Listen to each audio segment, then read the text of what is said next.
നമസ്കാരം. പുതിയൊരു വീഡിയോയിലേക്ക് ഏവർക്കും ഹൃദ്യമായ സ്വാഗതം. ഇന്നത്തെ വീഡിയോയിലൂടെ പ്രധാനപ്പെട്ട ഒരു കാര്യം നിങ്ങളിലേക്ക് ഷെയർ ചെയ്യാനാണ് ആഗ്രഹിക്കുന്നത്. മറ്റൊന്നുമല്ല, നിങ്ങൾ 10ാം ക്ലാസ് കഴിഞ്ഞ വിദ്യാർത്ഥിയോ അല്ലെങ്കിൽ +2 പഠനം പൂർത്തീകരിച്ച വിദ്യാർത്ഥിയോ ആണെങ്കിൽ തീർച്ചയായും ഈ വീഡിയോ നിങ്ങൾ കണ്ടിരിക്കണം. ഇനി അതല്ല, നിങ്ങളുടെ രക്ഷിതാക്കളാണ് ഈ വീഡിയോ കാണുന്നതെങ്കിൽ തീർച്ചയായും മക്കളോ അല്ലെങ്കിൽ നിങ്ങളുടെ കുടുംബത്തിൽ ആരെങ്കിലോ ഇത്തരത്തില് ഈ ഒരു ബുദ്ധിമുട്ട് അനുഭവപ്പെടുന്നുണ്ടാകും. തീർച്ചയായും ഇത് എല്ലാവർക്കും 100% ഉപകരിക്കുന്ന ഒരു കാര്യമാണ്. അതല്ലെങ്കിൽ ഈ മക്കളൊക്കെ വളർന്നു വരുന്ന രക്ഷിതാക്കൾ ഉണ്ടെങ്കിൽ അവരുടെ ഭാവിയിൽ ഇത്തരം കാര്യങ്ങളൊക്കെ നിങ്ങൾ ചെയ്തു വെക്കേണ്ടതായിട്ട് വരും.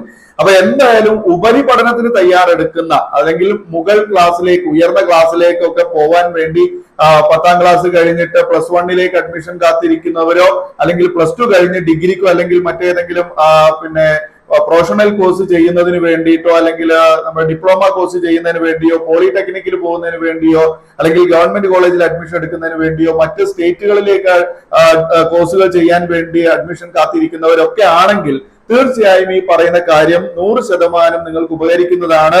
അപ്പോ എന്തൊക്കെയാണ് നിങ്ങൾ ചെയ്യേണ്ടത്? അതായത് രക്ഷിതാവാണെങ്കിൽ തീർച്ചയായും ഇത് നിങ്ങൾ പാലിക്കണം. നിങ്ങൾ ഇത് നോട്ട് ചെയ്തു വെച്ചോ.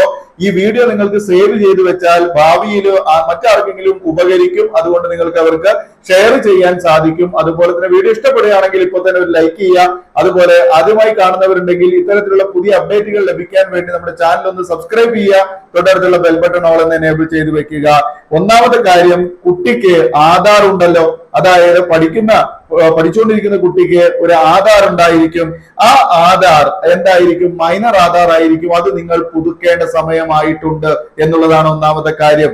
ഓക്കെ, അപ്പൊ നിങ്ങൾ പറയും അതൊക്കെ ഞങ്ങൾ എന്നോ പുതുക്കിയിട്ടുണ്ട് മാഷേ എന്ന് പറയും. ഓക്കെ, കുഴപ്പമില്ല. അങ്ങനെയാണെങ്കിൽ അതിൽ നിങ്ങൾ ഏറ്റവും ലേറ്റസ്റ്റ് ആയിട്ടുള്ള സ്ഥിരമായിട്ട് ഉപയോഗിക്കുന്ന ഒരിക്കലും മാറ്റാത്ത ഒരു മൊബൈൽ നമ്പർ അതിൽ ചേർക്കുക. ഓക്കെ, അപ്പൊ കുട്ടിയുടെ ആധാർ പുതുക്കുക എന്നുള്ളതാണ് ഒന്നാമത്തെ കാര്യം. രണ്ടാമത്തത് എന്താണ്? അതിൽ ഒരു മൊബൈൽ നമ്പർ ചേർക്കുക എന്നുള്ളതാണ്. ഓക്കെ, കുട്ടിയുടെ മൊബൈൽ നമ്പർ ഉണ്ടാവില്ല. അതുകൊണ്ട് രക്ഷിതാവിന് മൊബൈൽ നമ്പർ ചേർക്കാനാണ് ഉദ്ദേശിക്കുന്നത്. കാരണം അത് മാറ്റമില്ലാത്ത മൊബൈൽ നമ്പർ, സ്ഥിരമായിട്ട് നമ്മൾ ഉപയോഗിക്കുന്ന മൊബൈൽ നമ്പർ ആയിരിക്കണം എന്നുള്ളത് പ്രത്യേകം ശ്രദ്ധിക്കുക. ഇനി അതുപോലെ തന്നെ ആധാർ പുതുക്കുമ്പോൾ നിങ്ങൾ ശ്രദ്ധിക്കേണ്ട 1-2 കാര്യങ്ങളുണ്ട്. അതായത് കുട്ടിയുടെ പേര്, ആധാറിൽ കുട്ടിയുടെ പേര് എങ്ങനെയാണ്, അതായത് ജനന സർട്ടിഫിക്കറ്റില് കുട്ടിയുടെ പേര് എങ്ങനെയാണോ അത് തന്നെയാണ് നമ്മൾ ആധാറിൽ കൊടുക്കുന്നത്.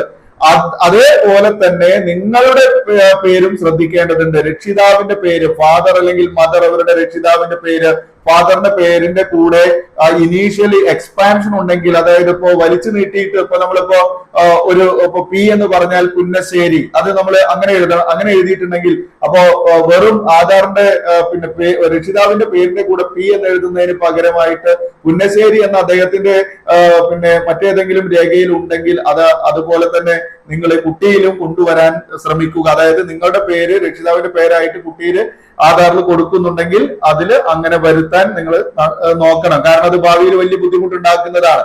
ഓക്കെ, അത് വ്യത്യാസം ഉണ്ടെങ്കിൽ ബുദ്ധിമുട്ടുണ്ടാക്കുന്നതാണ് പറഞ്ഞത്. ഓക്കെ, അപ്പോ ആധാറിലെ പേര് ശ്രദ്ധിക്കണം, കുട്ടിയുടെ പേര് ശ്രദ്ധിക്കണം.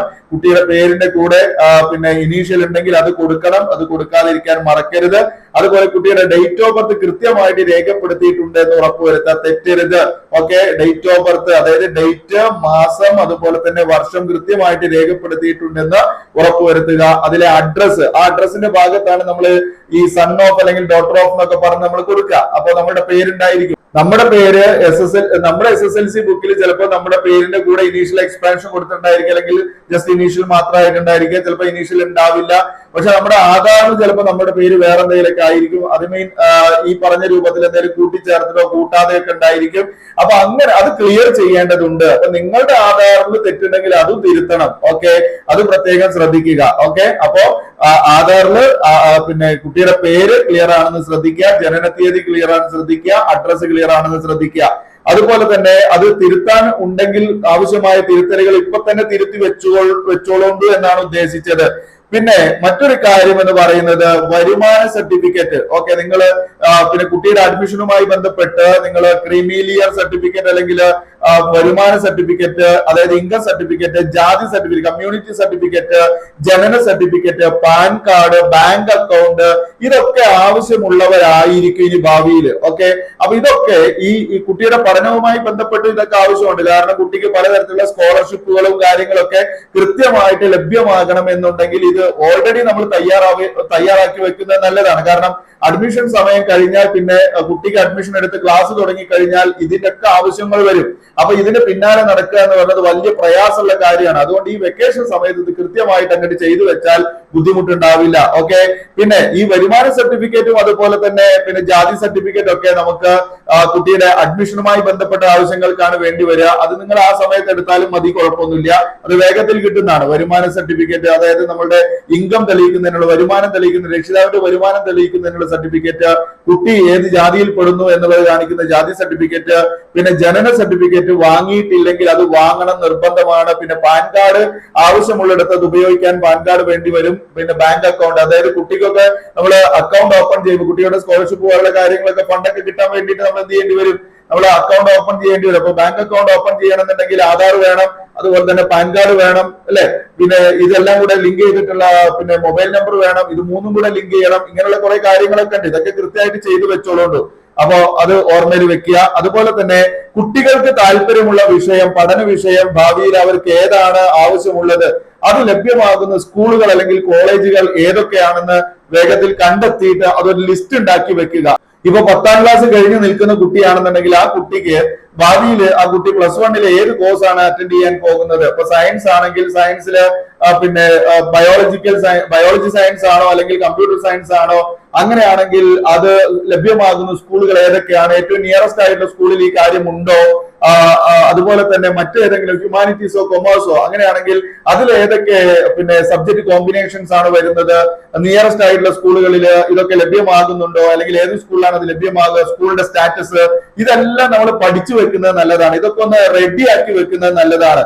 ഓക്കെ, അത് കുട്ടിയുടെ താല്പര്യം അനുസരിച്ച് ചെയ്യുന്നതായിരിക്കും നല്ലത്. എന്ന് വെച്ചാൽ പൂർണ്ണമായും കുട്ടിയുടെ താല്പര്യത്തിന് വിട്ടുകൊടുക്കണം എന്നല്ല പറയുന്നത്. രക്ഷിതാക്കൾക്ക് പൂർണ്ണമായുള്ള നിയന്ത്രണവും അതിൽ ആവശ്യമുള്ളത് നല്ലതായിരിക്കും. കാരണം ഭാവിയിൽ കുട്ടി നമ്മളെ തിരിഞ്ഞു കുത്താതിരിക്കാൻ കൂടെ ശ്രദ്ധിക്കണം. ഓക്കെ, കാരണം നിങ്ങളുടെ ഇഷ്ടത്തിനാണ് ഞാൻ അവിടെ പോയി ചേർന്നത് എന്നുള്ള ഒരു കുത്തുവാക്ക് കുട്ടി ഒരിക്കലും രക്ഷിതാവിന് നേരെ പറയാൻ പാടില്ല.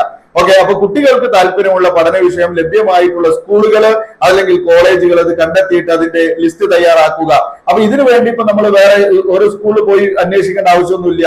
നിങ്ങൾക്ക് ഗൂഗിളിൽ ടൈപ്പ് ചെയ്താൽ തന്നെ നിങ്ങൾക്ക് ഇത് കിട്ടും. ഗൂഗിൾ ക്രോമിൽ അല്ലെങ്കിൽ ഗൂഗിളിലോ നമുക്ക് പിന്നെ സ്കൂളുകളുടെ, കേരളത്തിലെ സ്കൂളുകളുടെ ലിസ്റ്റ് കിട്ടും. അല്ലെങ്കിൽ ഏത് ജില്ലയാണോ നിങ്ങൾ ഉൾപ്പെടുന്നത് ആ ജില്ലയിലെ സ്കൂളുകളുടെ ലിസ്റ്റ് നമുക്ക് പിന്നെ സെർച്ച് ചെയ്താൽ നമുക്ക് കിട്ടും. അല്ലെങ്കിൽ കോളേജുകളുടെ ലിസ്റ്റ് നമുക്ക് കിട്ടും.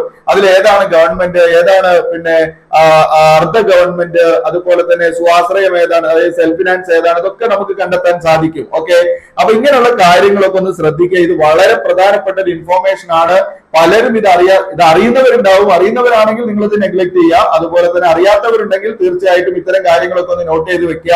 പിന്നെ നിങ്ങൾക്ക് അതിനാവശ്യമായുള്ള നടപടിക്രമങ്ങളൊക്കെ സ്വീകരിക്കുക. ഓക്കെ, അപ്പൊ തീർച്ചയായിട്ടും എല്ലാ രക്ഷിതാക്കളും ഇത് സ്വീകരിക്കുമെന്നാണ് ഞാൻ കരുതുന്നത്.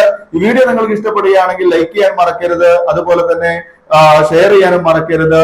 ഓക്കെ, അപ്പോ പുതിയ ഒരു അപ്ഡേറ്റുമായിട്ട് നമുക്ക് വീണ്ടും കാണാം. വീഡിയോ കണ്ടിരുന്ന എല്ലാവർക്കും നന്ദി. Thanks for watching.